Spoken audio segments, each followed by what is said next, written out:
اللہ تعالیٰ نے ارشاد فرمایا ان اول بیت وضع للناس، بے شک پہلا گھر جو لوگوں کے لیے بنایا گیا للذی ببکۃ مبارک وہدی للعالمین، وہ گھر مکہ مکرمہ میں ہے اور تمام عالمین کے لیے مرکز ہدایت ہے۔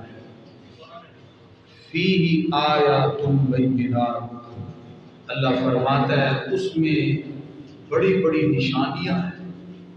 مقام ابراہیم، جناب ابراہیم خلیل اللہ علیہ السلام کے کھڑے ہونے کی جگہ ہے۔ ومن دخلہ کان آمنا، جو اس میں داخل ہو گیا وہ امن میں آ گیا، وہ امان میں آ گیا۔ سورہ آل عمران کی آیت نمبر 96 میں 97 میں اللہ تعالیٰ نے یہ ذکر فرمایا۔ اس کو پہلا گھر کیوں کہا؟ اس میں مفسرین نے بہت سا کلام کیا۔ بعض مفسرین نے لکھا کہ یہ جو گھر بیت اللہ ہے یہ زمین کے بننے سے بھی 2000 سال پہلے بنا۔ اب سوال پیدا ہوا کہ زمین کل ہے، بیت اللہ شریف کی جگہ اس کا جز ہے، تو جز کل سے پہلے کیسے بن سکتا ہے؟ اس کا جواب یہ دیا کہ جہاں آج بیت اللہ شریف ہے یہ زمین کا نقطہ اول ہے، یہاں پانی پانی تھا۔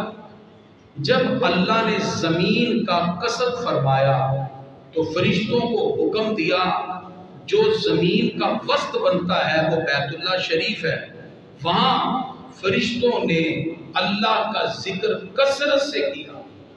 جب کثرت سے ذکر کیا تو جھاگ پیدا ہوئی، تو اس جھاگ پر اللہ کا گھر پہلے بنتا ہے اور اس جھاگ کو پھیلا کر پوری زمین کو بنا دیا۔ آج بھی زمین کے نیچے پانی ہے، اور علامہ ابو نعیم نے اپنی کتاب میں لکھا کہ جب زمین بنی تو پانی پر تھی، اس کو قرار نہیں تھا۔ پانی پر کوئی چیز ہو تو ڈول رہی ہوتی، تو زمین ڈول رہی تھی۔ فرشتوں نے عرض کیا یا اللہ اس کو قرار نہیں ہے، اس کو استقرار کیسے حاصل ہو؟ فرمایا میرے محبوب کا نام نامی اس میں گرامی محمد لکھو، اس کو بھی قرار آئے گا۔ تو سرکار کا نام نامی اس میں گرامی لکھا گیا، زمین کو قرار آیا۔ اللہ فرماتا ہے ہم نے پہاڑوں کو میخیں بنا کر اس میں ٹھونک دیا تو زمین اپنی جگہ پہ ٹھہر گئی۔ تو زمین کی جس وقت تخلیق ہوتی ہے اس کا سب سے پہلا جو نقطہ اول ہے، آسمانوں پر فرشتوں کا قبلہ بیت المعمور ہے، اور اسی کی سیدھ میں زمین میں لوگوں کا قبلہ بیت اللہ ہے۔ اللہ فرماتا ہے ان اول بیت وضع للناس، پہلا گھر جو لوگوں کے لیے بنایا گیا للذی ببکۃ، وہ گھر مکہ مکرمہ کے اندر موجود ہے۔ پروردگار ارشاد فرماتا ہے مبارکہ، اس میں بڑی برکتیں۔ اب کیسی برکتیں ہیں؟ مکہ مکرمہ میں آپ جائیں، دنیا کی ہر نعمت آپ کو مکہ کی منڈی سے مل جائے، کھانے پینے کے لحاظ سے ایک تو برکت ہے۔ دوسری برکت اللہ رب العزت نے یہ رکھی کہ اب تو کووڈ کی وجہ سے اس طرح حج نہیں ہو رہا، لیکن آج سے سال پہلے 60-70 لاکھ لوگ بھی بیت اللہ کا حج کرنے کے لیے گئے۔ ان میدانوں میں رب نے اتنی وسعت دے دی کہ وہاں خادمین بھی ٹھہرے ہوئے ہیں، منتظمین بھی ٹھہرے ہیں، حجاج کرام بھی ٹھہرے ہیں، اتنے لاکھ لوگ میدان میں موجود ہے، جگہ پھر بھی موجود ہے۔ یہ وسعت ہے۔ اگر آپ حج کے علاوہ جائیں میدان عرفات کو دیکھ کے گئے کہ جس سے بڑے بڑے میدان تو پاکستان میں ہیں، لیکن ان میدانوں میں 10 لاکھ بندہ آ جائے تو جگہ کم پڑ جاتی ہے، وہاں 70 لاکھ بھی چلے جائیں اللہ اس کو اور وسعت عطا فرمائے۔ ایک روایت میں ہے کہ قیامت بھی وہی ہوگی، میدان حشر بھی لگے گا، پوری روئے زمین کے انسان بھی وہاں آ جائے، اللہ اس زمین کو اور وسعتیں عطا فرمائے۔ اسے فرمایا مبارک، ہم نے اس میں برکتیں رکھی، مبارک، برکتیں ہی برکتیں۔ اور اللہ فرماتا ہے ہدی للعالمین، صرف وہ برکتیں نہیں ہیں جو تمہیں اپنی آنکھوں سے نظر آئیں، کچھ برکتیں وہ ہیں جو ہمیں نظر بھی نہیں آ رہی، وہ پوشیدہ ہیں۔ اللہ فرماتا ہے ہم نے اس کالے غلاف والے گھر کو پوری کائنات کے لیے مرکز ہدایت بنا دیا، پوری کائنات کے لیے۔ تو پتہ چلا اگر یہ گھر بیت اللہ کالے غلاف والا یہ گھر اگر عالمین کے لیے مرکز ہدایت ہے، تو جس ہستی نے اس گھر کو عظمت و شرف عطا فرمائی وہ کالی کملی والے بھی مرکز ہدایت ہے۔ اس لیے فرمایا قل ان کنتم تحبون اللہ، اللہ فرماتا ہے اگر تم اللہ کی محبت کا دعویٰ کرتے ہو تو غلط ہے، فاتبعونی یحببکم اللہ، میرے محبوب کی اتباع کرو، اللہ بھی تم سے محبت کرنے لگ جائے۔ تو گرامی حضرات، اب بیت اللہ اسے ہم کہتے ہیں، اللہ کا گھر، حالانکہ اللہ تو ہر جگہ ہے، اس کو بیت اللہ کہنے کی حکمت کیا ہے، بیت اللہ میں اس کی حکمتیں کیا ہیں؟ تو گرامی حضرات یاد رکھیے اللہ تعالیٰ فرماتا ہے اینما تولوا فثم وجہ اللہ، تم جہاں بھی منہ کرو اللہ وہاں موجود ہے۔ اور ایک جگہ فرمایا نحن اقرب الیہ من حبل الورید، ہم تمہاری شارک سے بھی زیادہ قریب ہیں۔ اللہ تعالیٰ تو ہر جگہ موجود ہے، تو پھر اس گھر کو اور بیت اللہ کو نام اللہ کے گھر کے ساتھ ہم موسوم اس لیے کرتے ہیں، اللہ یہ چاہتا ہے، پروردگار کا یہ چاہنا ہے کہ اے لوگوں تم کائنات میں کسی بھی جگہ پر ہو، تمہاری سمت، تمہاری جہت، تمہاری ڈائریکشن ایک گھر کی طرف ہو جہاں رب کی رحمتوں کا نزول ہوتا ہے، وہ بیت اللہ شریف ہے۔ وہ ہماری ڈائریکشن کے لیے، ہماری جہت کے لیے، ہماری سمت کے لیے اس گھر کو بیت اللہ کے ساتھ متصف کر دیا، جس کو ہدایت کا مرکز و محور قرار دیا۔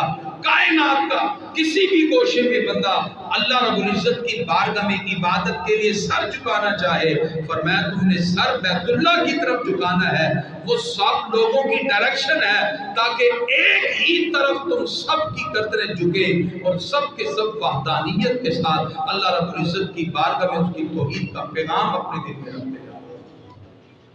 اللہ تعالیٰ فرماتا ہے فیہ آیات بینات، فرمایا اس میں بڑی بڑی پیاری ہمیں نشانیاں رکھی۔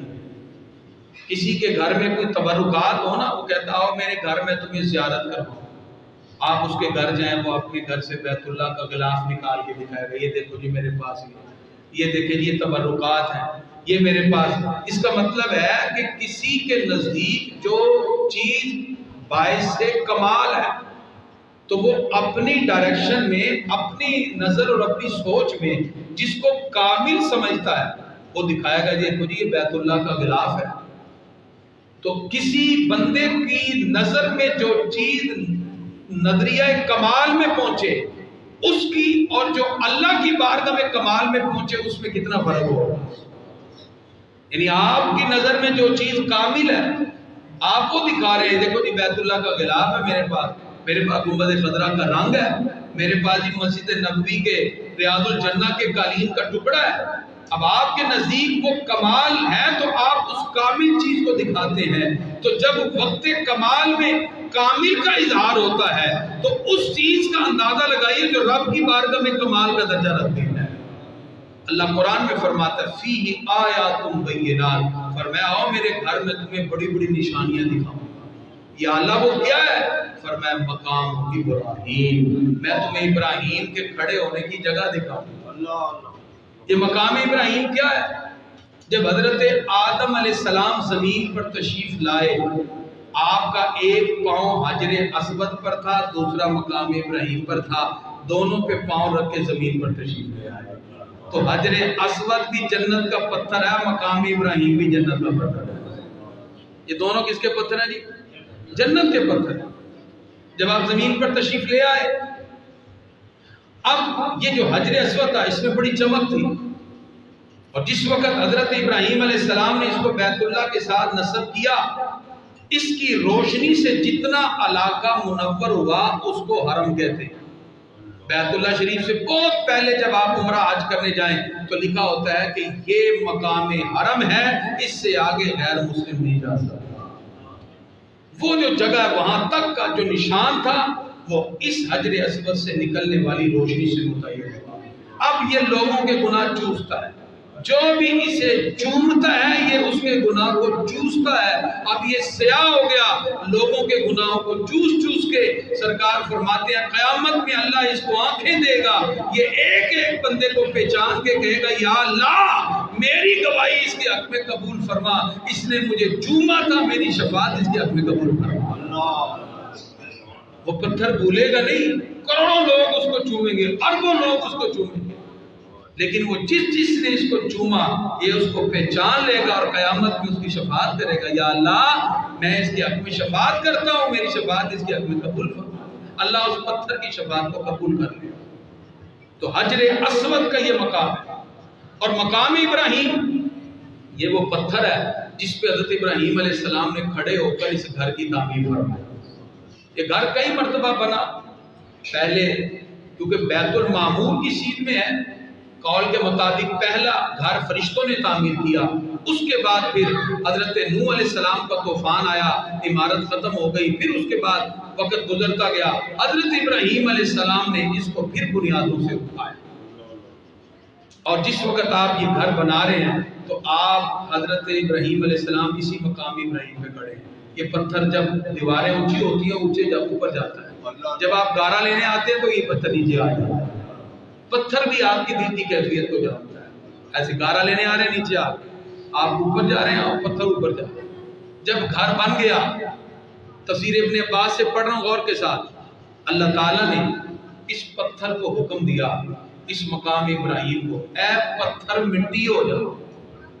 تو یہ پتھر مٹی کا ہو گیا، جس طرح موم ہوتا ہے نا، پانی اور مٹی مل جائے گارے کی طرح، ایسے ہو گیا۔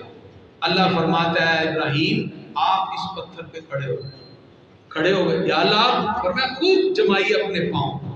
آپ نے زور سے اپنے پاؤں کو جمایا، ایک ایک انچ سے زیادہ پاؤں اس مٹی کے اندر دھنس گیا۔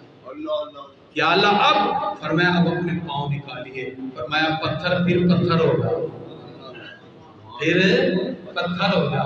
اب میرے پیارے ابراہیم کی قدموں کی ایک ایک انگلی کا نشان قیامت تک اپنے سینے پہ محفوظ رکھنا۔ جس نے ایک مقام ابراہیم کی زیارت نہیں کی نا، وہ بھی جا کے نیٹ پہ دیکھے، لکھے مقام ابراہیم، آپ دیکھیں گے اس پتھر میں ایک ایک انچ سے زیادہ آپ کے پاؤں کی انگلیاں دسی ہوئی ہیں، وگرنہ پتھر پہ جتنے بھی چھلانگے مارے پاؤں کی انگلیاں اندر دس سکتی ہیں؟ اور بولیں تو صحیح، یہ اللہ کے حکم سے۔ حضرت عبداللہ ابن عباس کی تفسیر سے پڑھ رہا ہوں، اللہ کے حکم سے اب وہ پاؤں کی ایک ایک انگلی محفوظ ہے۔ اب وہ پتھر آج بھی زین حرم میں لگا ہے، اس کے اندر گرامی قدرات جو اللہ رب العزت نے ہمیں عظمت عطا کی، جس وقت مکہ فتح ہوا سارے بت توڑ دیے، تو ایک صحابی یہ پتھر اٹھا لائے، پیارے آقا سارے پتھر ہم نے پھینک دیے، اس کو پھینک دیں؟ سرکار میں آتے نہیں نہیں نہیں بھئی وہ پتھر غیر اللہ کے تھے، یہ پتھر تو خلیل اللہ کا ہے، اس کو نہیں پھینکنا۔ پیارے آقا پھر کیا کریں؟ اور میں مشورہ، کسی نے کہا جی باکس میں بند کر کے رکھ دیں، کسی نے کہا محفوظ کر لیں، کسی نے کہا باہر۔ یہ مشورہ چل رہا تھا، حضرت عمر فاروق عرض کرتے ہیں پیارے آقا میری رائے ہے اس پتھر کو سین حرم میں بیت اللہ کے سامنے لگائیں، جس کی بھی گردن جھکے قیامت تک نفل پڑھتے ہوئے اسی کے آگے جھکے، ہم اس کو مصلی بنا لیں۔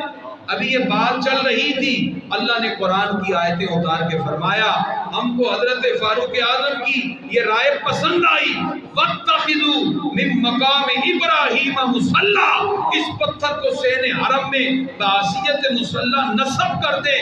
اب قیامت تک جو بھی حج اور عمرہ کرنے جاتا ہے وہ طواف کر کے نفل پڑھتا ہے تو آ کے مقام ابراہیم پر ہی پڑھتا ہے، اس کی گردن جھکتی ہے تو مقام ابراہیم پر جھکتی ہے۔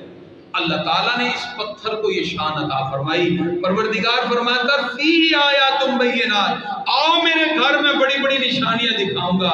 یا اللہ نشانیوں میں سے کیا ہے؟ فرمایا مقام ابراہیم، میں تمہیں حضرت ابراہیم کے کھڑے ہونے کی جگہ دکھاؤں۔ ومن داخلہ کان آمنا، فرمایا جو اس گھر میں داخل ہو گیا وہ سب امان میں آ گیا، امن میں آ گیا۔ گرامی قدرات، اب یہ جتنے بھی ہم حج کے مراحل سے گزرتے ہیں، مناسک کے حج ادا کرتے ہیں، یاد رکھیے حج کیا ہے؟ حج اللہ کے پیاروں کی اداؤں کو زندہ کرنے کا نام ہے۔